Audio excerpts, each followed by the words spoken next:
It's a little hard to define what makes a leader, but you know it when you see it. In May of 1940, after years in Britain's political wilderness, Winston Churchill took over from the appeasement Prime Minister Neville Chamberlain. Churchill immediately put the beleaguered nation on his back and led them to victory over the Nazis.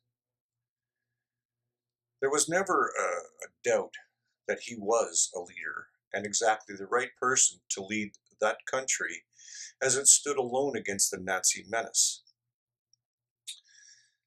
But leadership is a skill that cannot be taught.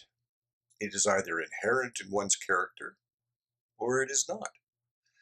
A real leader never has to tell anyone that they're the boss or the leader. People just inherently know it. It's obvious. Equally, it's clear to everyone when one is not a leader and pretends to be one. If we look at Canada's Prime Minister, Justin Trudeau, and the President of the United States, this statement is very, very clear. In looking at the current pandemic sweeping the globe, Donald Trump banned flights from China on January the 27th. Justin Trudeau took the same action 6 weeks later, and only after he realized he couldn't escape the conclusion that he must act. Both Trump and Trudeau had access to the same information. So why would one arrive at a conclusion and take actions 6 weeks before the other? The answer is simple. One is a leader and one is not. I say this not caring whether or not you like Trump or Trudeau. One only needs to look at photos or video from gatherings of the world leaders at a G7 or G20 summit. Trudeau stands by himself while the world leaders gather around Trump. It's pretty obvious. A real leader is decisive and surrounds himself with knowledgeable people who can advise appropriately, and then the leader weighs the information and makes the call. Like him or not, that describes Donald J. Trump. We see this daily at his press conferences from the James Brady press room in the West Wing of the White House.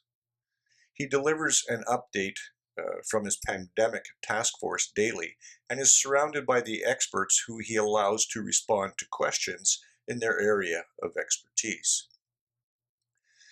Trudeau, on the other hand, appears alone. It's taken to give press briefings from the front stoop of Rideau Cottage, where he announces, well, not much of anything, but does it in both official languages. He takes a few softball questions that he doesn't actually answer, then disappears back into his self-imposed isolation, only to appear like Puxatawny Phil the next day. Trump, on the other hand, keeps a very busy itinerary. Then, at the end of his day, typically at around about 5 o'clock Eastern, he briefs the media and takes questions from anybody who has one and actually answers them. Some days, he has taken media questions for 2 hours. Trudeau takes scripted questions from the pliant media for maybe about 15 minutes. One gets the impression that the Prime Minister's office has approved all of the questions in advance.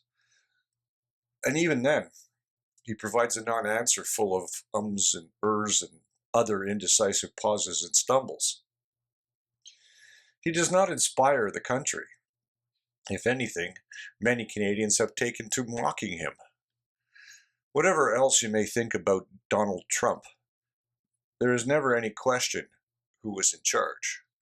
With Justin Trudeau, you can't escape the feeling that he is being handled, much like a puppet, by the nameless, faceless puppet masters in the PMO.